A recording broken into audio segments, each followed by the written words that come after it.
Magandang araw Pilipinas, ngayong buwan ng wikang pambansa, iba't ibang salita ang pwede mo muling aralin.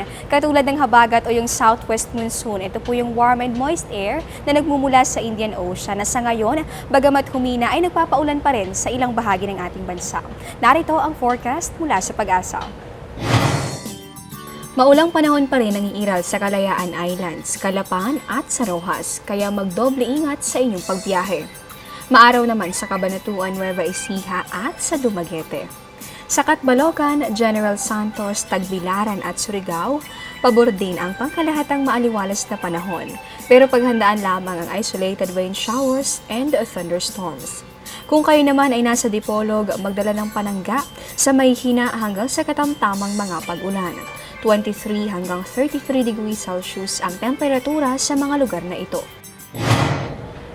At dahil nga weekend na naman, tiyak kong kasado na ang mga bonding mo with family and friends. Saan man kayo pupunta, importanteng handa sa lagay ng panahon. Narito ang forecast ng Pag-asa para sa mga tourist destinations ng ating bansa.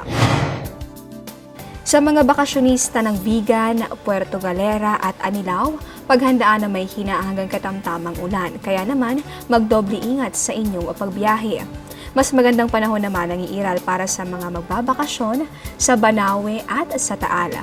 Ang mga lugar na ito may temperaturang hanggang 31 degrees Celsius.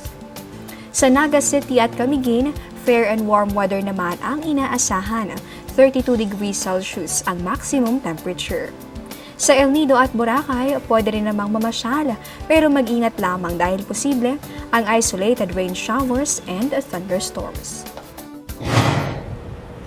Yan ang latest mula rito sa Pag-asa, Quezon City. Ito po ang Panahon TV kung saan walang pinipiling panahon ang pagbibigay impormasyon.